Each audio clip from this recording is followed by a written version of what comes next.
کہا یہ جا رہا ہے کہ زور زبردستی کر کے مخصوص نشستیں آپ کو نہیں لینے دیں گے، نہ آپ نے فہرست جمع کروائی مخصوص نشستوں کی، نہ کاغذات نامزدگی جمع کرائے. یہ بیان ہے عطا تارڑ صاحب کا.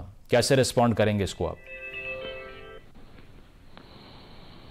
جی بسم اللہ الرحمن الرحیم. دیکھیں جی، میں عطا تارڑ صاحب کے بیان کو تو رسپونڈ نہیں کروں گا، کیونکہ میں بہرحال انہیں جو ان کا طرز تخاطب ہے اور جو ان کا طرز سیاست ہے، میں کسی بھی بدتمیز آدمی کی بات کو رسپونڈ نہیں کرتا، کیونکہ آپ کو انہی کے لیول پر نیچے آنا پڑتا ہے، اور میرا کم از کم یہ لیول نہیں ہے، نہ میرے بزرگوں کی نہ میرے خاندان کی تربیت یہ ہے کہ ایسے آدمی کی بات کا جواب دیا جائے. جہاں تک دوسری چیز کا تعلق ہے، ہم گئے الیکشن کمیشن آف پاکستان کے اندر، اور بالکل یہ کوئی چھپی ہوئی چیز نہیں ہے کہ ہم نے لسٹ جمع نہیں کروائی تھی. لیکن دیکھیں، دو چیزیں ہیں، ایک ہے آئین پاکستان اور دوسری چیز ہے رولز اینڈ پروسیجر. آئین پاکستان یہ کہتا ہے کہ کسی بھی پارٹی کے پاس اگر آزاد انڈیپینڈنٹس شمولیت اختیار کرتے ہیں اور ان کی تعداد اگر اس اسپیسیفک اماؤنٹ تک پہنچتی ہے، مخصوص تعداد تک پہنچتی ہے جہاں پر وہ ایک نشست کلیم کر سکتے ہیں، تو ان کو نشست ملے گی. یہ آئین پاکستان کہتا ہے. اس کے تحت ہمارے پاس 87 MNAs ہیں، تو اس کے اگینسٹ ہمارا کلیم یہ ہے، اور ہم نے لیٹر بھی لکھا الیکشن کمیشن کو اراؤنڈ 6 days ago کہ ہمیں ہماری لسٹیں الاٹ کی جائیں. اچھا، اب رولز اینڈ پروسیجرز یہ کہتے ہیں کہ آپ نے اتنی تاریخ کو لسٹ جمع کروانی تھی، اتنی تاریخ کو نہیں کروانی تھی. اب یہاں پر ہم نے فیصلہ یہ کرنا ہے کہ آئین پاکستان مقدم ہے یا رولز اینڈ پروسیجر مقدم ہے. اچھا، رولز اینڈ پروسیجر کے حوالے سے بھی 2 پریسیڈنٹس ہمارے پاس آلریڈی موجود ہیں، 2018 کے ہیں، کو بہت پرانے نہیں ہیں. ان پریسیڈنٹس کے اندر صوبہ خیبر پختونخوا کے اندر اس وقت باپ پارٹی نے کسی قسم کی کوئی لسٹ جمع نہیں کروائی تھی. تو الیکشن کمیشن آف پاکستان نے جب ان کی سیٹیں وہاں سے نکل آئیں، انہوں نے ریکویسٹ کی جس طرح ہم نے کی، تو الیکشن کمیشن آف پاکستان نے انہیں وہ نئی لسٹ اور پھر اس کا نیا شیڈیول دے کر ان کو وہ مخصوص سیٹیں الاٹ کی. اسی طریقے سے پنجاب میں اقلیتی نشستوں کے حوالے سے بھی الیکشن کمیشن نے یہی طرز عمل اختیار کیا کہ وہاں پر پہلے اقلیتی نشستوں کی لسٹ ہی جمع نہیں تھی، لیکن جب وہ سیٹیں نکل آئیں تو انہوں نے کہا کہ جی ہمیں اقلیتی نشستیں دی جائیں. تو الیکشن کمیشن آف پاکستان نے اس میں نیا شیڈیول جاری کر کے انہیں اقلیتی نشستیں الاٹ کی. تو ہم کو ایسی چیز تو مانگ نہیں رہے جو پہلے آئین میں قانون میں موجود نہیں ہے، ہم وہ چیز مانگ رہے ہیں جس کا پریسیڈنٹ گزشتہ الیکشن کے اندر آلریڈی موجود ہے. تو there is nothing new in it. عامر صاحب، ویسے قطع کلامی کی معذرت، یہ تاخیر سے درخواست جمع کرانے کی وجوہات کیا تھیں؟ نہیں، جو تاخیر سے ہماری درخواست جمع کروائی گئی تھی اس کی وجوہات یہ تھی کہ ہم جو الیکشن کنٹیسٹ کر رہے تھے، چونکہ تینوں الائیڈ پارٹی تھیں، SIC بھی، MWM بھی اور PTI بھی، ہم نے پنجاب میں یہ فیصلہ کیا تھا کہ ہم ایز این الائیڈ فورس جائیں گے، اکٹھے جائیں گے، اور PTI کے نشان بلے پر انتخاب لڑیں گے. اور PTI نے اس وقت جو لسٹ جمع کروائی تھی وہ لسٹ صرف خالی PTI کی نہیں تھی، وہ لسٹ MWM کی بھی تھی اور سنی اتحاد کونسل کی بھی تھی. تو ہم نے اس وقت بھی وہ ریکوائرمنٹ فلفل کی تھی، اکارڈنگلی فلفل کی تھی، اس میں کسی قسم کا کوئی لکنت باقی نہیں تھی. لیکن چونکہ بعد میں بلے کا نشان اڑا دیا گیا. اچھا، اگر ہمیں پتا ہوتا کہ بلے کا نشان انہوں نے اڑا دینا ہے تو ہم وہ list as an allied force جمع کروانے کی بجائے اپنی علیحدہ جمع کروا دیتے. But as it was decided کہ ہم ایز این الائیڈ فورس لڑیں گے، تو اس کی وجہ سے اتنا سے ایشو آیا. ایک انفارچونیٹ ایشو یہ ہے کہ پاکستان کی پولیٹکس میں ایک لیگل آرگیومنٹ ہوتا ہے، ایک پولیٹیکل آرگیومنٹ ہوتا ہے. اب پولیٹیکل آرگیومنٹ اعظم نذیر صاحب نے بھی آج یہ کیا کہ ایک اس جماعت کے پلیٹ فارم سے پارلیمان میں آنا چاہ رہے ہیں جو ایک سیٹ بھی نہیں جیت سکی، عوام نے ریجیکٹ کر دیا، اسی لیے ڈیزرو ہی نہیں کرتے اسپیشل سیٹ. اعظم نذیر تارڑ صاحب جو ہے نا، چونکہ میں اب وہ قانون دان ہیں اس وجہ سے نہیں، لیکن بہرحال سینئر میرے سے بڑے ہیں عمر میں اس وجہ سے ان کا ادب کرتا ہوں، وگرنہ ان کی جو زبان ہے اس کے شر سے خیر پاکستان میں محفوظ کوئی نہیں ہے. میں آپ کو ایک بات بتاتا ہوں، اعظم نذیر تارڑ صاحب کو شاید علم میں نہیں ہے، مطالعہ کرنا چونکہ پسند نہیں نہ کرتے. پرابلم یہ ہے کہ بڑے بڑے پڑھے لکھے لوگ بھی جب ان کی ایفیلیشن PMLN کے ساتھ ہو جاتی ہے تو وہ پھر ہوا کے اندر باتیں چلانا پسند کرتے ہیں. 2 باتیں میں یہاں پر کوٹ کروں گا. آج نمبر 1، انہوں نے یہ کہا کہ جی علی ظفر صاحب باہر آ کے تو بڑا گرجے برسے اور اندر انہوں نے اگلے دن کا ٹائم لے لیا. اگلے دن کا ٹائم علی ظفر صاحب نے نہیں لیا.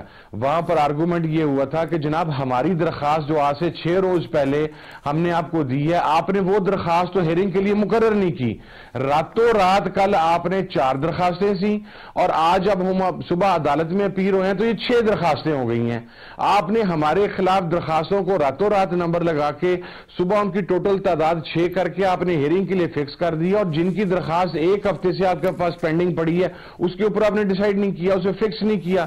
دوسرا کہ وہاں پر اگر کوئی اپنی پرسنل کیپیسٹی میں آیا ہے تو وہاں پر ایم کیو ایم کس کیپیسٹی میں ریلیف مانگ رہی ہے, وہاں پر ایم کیو ایم کی تو سیٹ نہیں بنتی مخصوص, وہاں پر پاکستان پیپلز پارٹی اور پی ایم ایل این اگر ریلیف مانگ رہی ہیں تو وہ ایز اے پارٹی پھر اس کے اندر شامل ہونا, پھر وہ کسی ایک سنگل فرد کو کھڑا کر کے تو اس کے پیچھے چھپ کے پھر نا سیٹیں کلیم کریں, تو وہ وہاں پر حکم دیا گیا جی کہ آپ فریق بنے. اچھا دوسری بات جو انہوں نے یہ کہا کہ جی عوام نے ریجیکٹ کر دیا, اور یار اللہ کے بندے میں انڈیپینڈنٹ الیکشن لڑ کے قومی اسمبلی کا ممبر بناؤں, میری پارٹی کے 3 ایم پی اے انڈیپینڈنٹ الیکشن لڑ کے صوبائی اسمبلی کے ممبر بنے ہیں. اگر عوام نے ریجیکٹ کر دیا ہوتا تو ہم تیرے سامنے جو قومی اسمبلی کے ممبر اور صوبائی اسمبلی کے ممبر بیٹھے ہیں یہ کو ہوا سے وارد ہو گئے ہیں. یہ مس ہینڈلنگ تھی. جس وقت بلے کے نشان پہ ہم نے لڑنے کا فیصلہ کیا تھا تو رات کو 12 بجے تو محترم المقام وہ منصف اعلیٰ قاضی فائز عیسیٰ صاحب نے بلے کا نشان اڑا دیا. جب انہوں نے بلے کا نشان اڑایا تو آروز نے کہا آپ کے پاس تو 5 منٹ ہے ٹکٹ جمع کروانے کے لیے. میں خود اپنی پارٹی کا ٹکٹ نہیں جمع کروا سکا میرا بھائی, جس کی وجہ سے مجھے انڈیپینڈنٹ حیثیت میں الیکشن لڑنا پڑا اور میں قومی اسمبلی کا رکن منتخب ہوا. تو عامر صاحب اب اس طرز عمل کا بالکل جس کا آپ بھی گلہ کر رہے ہیں, اب اگر آپ کو مخصوص نشستیں نہیں دیتا الیکشن کمیشن تو آپ کے پاس 2 راستے ہیں, ایک عدالتوں کا اور دوسرا سڑکوں کا, کون سا چوز کریں گے؟ ہم دونوں راستے چوز کریں گے. یہ ان کی خام خیالی ہے کہ یہ دانس دونس بدماشی کے ساتھ یہ ہمارے مینڈیٹ کو چوری کر لیں گے. پہلے انہوں نے عمران خان کا مینڈیٹ جس طریقے سے چوری کیا ہے, آپ یہ دیکھیں کہ ہمارے پاس پنجاب کے 60+ صوبائی اسمبلی کے وہ حلقے ہیں جہاں پر ہمارے پاس 100% فارم 45 موجود ہے, ٹھیک ہے, اور انہوں نے فارم 47. اچھا ایک تو ہم دھاندلی کی بات کر رہے ہیں. میرا سوال یہ ہے کہ مسلم لیگ نون جو یا مریم صاحبہ جو پنجاب میں مینڈیٹ لے کے بیٹھی ہیں, یہ میاں جاوید لطیف کی بات کا تو جواب دے دیں, یہ شاہد خاقان عباسی کی بات کا جواب تو دے دیں, یہ چودھری نثار کی بات کا جواب تو دے دیں. اپنی پارٹی کے سینئر 3 لوگ ہیں. کون اللہ تعلقی کا اعلان کر رہا ہے؟ وہ کہہ رہے ہیں کہ جو بیان دیا جاوید لطیف صاحب نے ذاتی رائے ہے ان کی.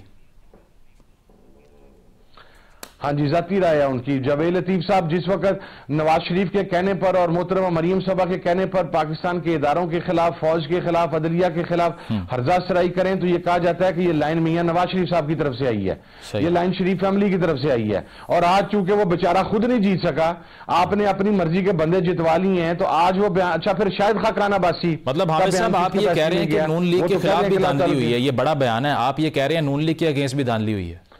سر میں یہ نہیں کہہ رہا کہ نون لیگ کے اگینسٹ دھاندلی, میں یہ کہہ رہا ہوں کہ نون لیگ کی اپنی لیڈرشپ یہ کہہ رہی ہے. سر یہ جاوید صاحب کا کلیم ہے نا, میں کل رات ان کے ساتھ پروگرام میں تھا, ان کا کلیم یہ ہے کہ مجھے چونکہ ہروایا گیا اور پتہ نہیں کیوں ہروایا گیا. وہ محسن شاہ نواز رانجھا صاحب کا بھی یہ کلیم ہے کہ مجھے ہروایا گیا. ایکچوئل ان کا کلیم یہ ہے کہ ہم 8 کو الیکشن نہیں لڑے. 8 تاریخ کو نہ ہمارے پاس پنجاب کا مینڈیٹ تھا نہ مرکز کا مینڈیٹ تھا.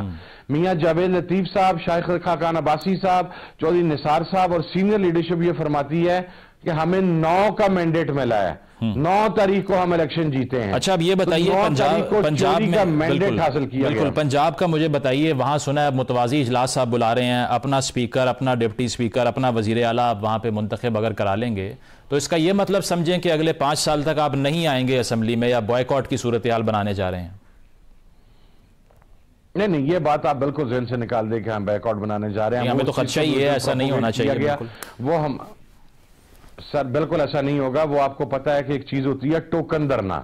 آپ اپنا احتجاج رجسٹرڈ کرواتے ہیں, اسمبلی کے باہر آ کے سیڑھیوں پر بیٹھتے ہیں اور اس کے بعد اٹھ کے آپ اندر چلے جاتے ہیں. ہم احتجاج رجسٹرڈ کروانے کے لیے باہر آئے کہ مخصوص نشستیں پوری نہیں ہیں, ایوان مکمل نہیں ہے, اسپیکر صاحب نے ووٹنگ سٹارٹ کروا دی ہے.